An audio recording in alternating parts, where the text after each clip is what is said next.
Hello students, I am Mohammad Suleiman, your biology teacher. I hope everyone is fine. Please be stay at home and be safe. This is very critical condition and situation for all of us. Today we are going to discuss about a new topic in our biology, that is respiratory system in humans. As you can see the diagram which I have drawn on this whiteboard as well as the passageway, we are going to discuss about this in detail in this video. In previous video we have talked about the respiration in plants. I hope you all have watched it and understood it very well. Today we are going to start our new topic, that is respiratory system in humans. For all of you, this diagram seems to be very difficult, but it is not. I will teach you how to draw this. It's very easy. I will give a different lecture or video in drawing the diagram of this human respiratory system for all of you, so that you can draw it very easily like you have drawn the digestive system of human in your copies. Okay, so without wasting time we are going to start. The human respiratory system is basically made up of these few parts which are very important for all of us, that is starting from the nose, the two nostrils which we can see from the outer surface of our body, then the pharynx, the inner part. If you can see this portion of the face, यहाँ पर आपका जो knows के बाद का जो area होता है दैट इज फेरेंक्स, और उसके बाद ये वाला एरिया जो है दिस इज, जो कि आपके वोकल कॉर्ड से रिलेटेड है, दैट इज लैरिंग्स। और उसके जस्ट नीचे along side with the food pipe, that is trachea which has small half ring like structures, C shape ring like structures, ठीक है, that's what we called bronchi. And that bronchi get divided into two parts, that is bronchioles, and these bronchioles enters into two lungs which are present in our chest cavity beneath the ribs. Okay, this middle portion of the ribs, what we call sternum, through which all the ribs are attached. और please इस बात का ध्यान रखिएगा कि यहाँ पर मैंने देखिए ड्रॉ करी है रिब्स, ठीक है, और लास्ट की दो हैंगिंग रिब्स भी ड्रॉ करी है, एक ही तरफ मैंने इसको ड्रॉ किया है सो दैट आप हाफ डायग्राम क्लियरली देख पाओ और समझ पाओ कि होता क्या है.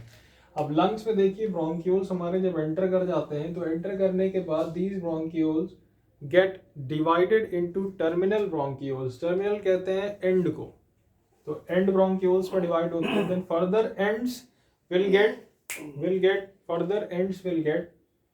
attached with the sac like balloon like structures, what we call alveoli. Okay, so this is the basic structure of human respiratory system, in which the lower portion below the chest, if you feel the ribs in your body, जहां पर आपकी ribs खत्म होती हैं बेटा, उसके just नीचे एक डोम शेप्ड स्ट्रक्चर का एक ये ऑर्गन प्रेजेंट होता है लाइक दिस. इसको हम कहते हैं बेटा diaphragm. Okay, and this diaphragm helps in the process of breathing. और साथ के साथ इसके अलावा रिब्स के बीचों बीच के जो एरिया है, ये तो गैप आप देख रहे हो, दीज गैप्स, ये in these gaps muscles are also present which we call them intercostal muscles. Okay, अब यहाँ पर देखिए ये डायफ्राम और ये रिब्स, ये दो चीज़ें जो है आपके ब्रीदिंग में बहुत ही ज़्यादा हेल्पफुल होती है. How we are going to find out. तो डायफ्राम की अगर हम बात करते हैं, if we inhale air forcefully like this, then our chest cavity moves out.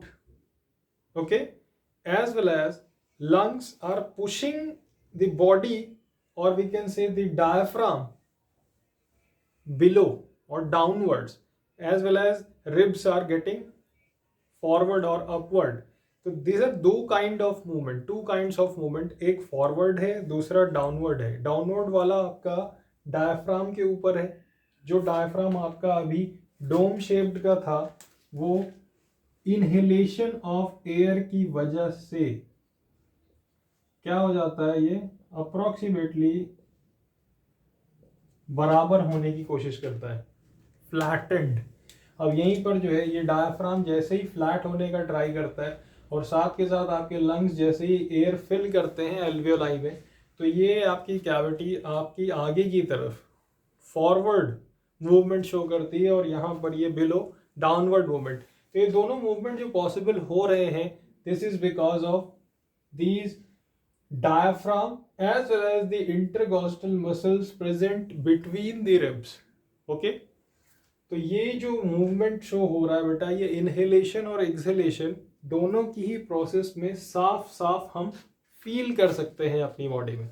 अब बात करते हैं कि how inhalation process takes place, how the air goes inside and takes various turns. तो कैसे होता है, देखिए नोज में नॉस्ट्रल्स के थ्रू आपकी एयर एंटर करी, ट्रैकिया के थ्रू ये लंग्स में आई, आपके ब्रोंकियोल्स के थ्रू डिवाइड होकर के लंग्स में एंटर कर गई। अब लंग्स में एंटर करने के बाद आपकी एल्वियोलाई में जाती है। तो this is the passage way you should always read about और learn about this, that this passage is very important for your upcoming exams. ये आपसे पूछा जा सकता है in board exams also, this is very important. तो passage way आपका nostril से स्टार्ट होकर के ट्रैकिया में गया, then bronchi, then bronchioles, then terminal bronchioles. These are the terminal bronchioles जिनके साथ आपकी एल्वियोलाई अटैच्ड है। तो फिर उसके बाद एल्वियोलर डक्ट्स की बात करते हैं, जो नलियां हैं छोटी छोटी सी जिनके थ्रू आपकी एल्वियोलाई जुड़ी हुई है। फिर उसके बाद alveolar sac, sac is, this is balloon like structure, you can see like this, this is sac means empty space। Okay, तो ये चीज जो है जो आपको दिखाई दे रही है, ये आपका पैसेज वे है। अब बात करते हैं बेटा कि ये तो हमारे बात हो गई बेटा एक्सचेंज ऑफ गैस कैसे होता है इन ह्यूमंस। अब बात करते हैं कि अंदर जब एयर पहुंच जाती है तो एल्वियोलाई में क्या होता है। तो इसके लिए आपको ये डायग्राम समझना पड़ेगा, that is very easy. Consider this as your alveoli, one of your alveoli, और ये हमारी एल्वियोलाई में यहाँ से एयर एंटर कर रही है जिसके अंदर ऑक्सीजन का जो परसेंटेज है दैट इज अप्रोक्सीमेटली 21%, ठीक है, और CO2 का कितना है, अप्रोक्सीमेटली 0.04%। ठीक, अब ये एंटर हुई, एंटर होने के बाद these alveoli have very thin layer which are attached with a fine blood capillaries which are going along with the surface of these alveoli like this। okay, अब यहाँ से देखिए ये ब्लड कैपिलरीज जो मूव कर रही है इसी के सरफेस के अलोंग में, अब इनके थ्रू ये अटैच्ड है, ठीक, क्योंकि ये सिंगल मेम्ब्रेन, ये भी सिंगल मेम्ब्रेन, तो यहाँ से पास होने के लिए इन्हें बहुत ज़्यादा किसी अलग से किसी अलग चीज़ की ज़रूरत नहीं पड़ती। They just move into the capillaries with the process that is very common, what we call as diffusion।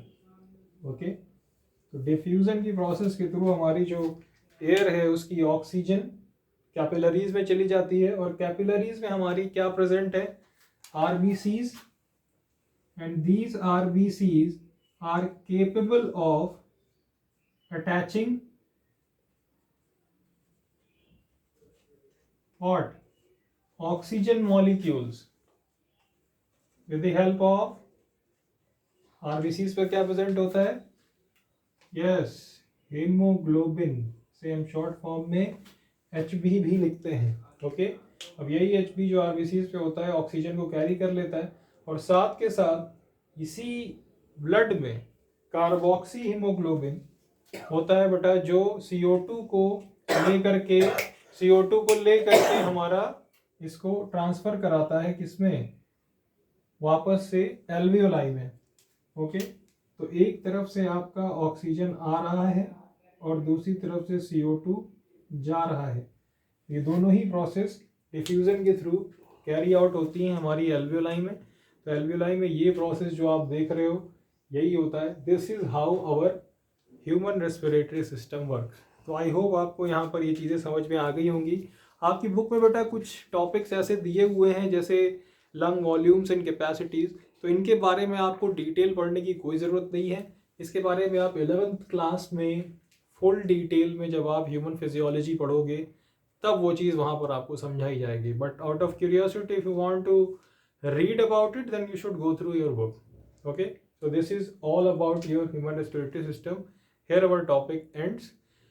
I hope you all have understood it very well, और प्लीज़ आपसे रिक्वेस्ट है आप लोग इस चैप्टर के क्वेश्चंस एक्सरसाइज से कर लीजिएगा। इफ़ आपको कोई डाउट होता है then we should discuss it in class. Okay students, thank you for watching the video. Stay at home and be safe.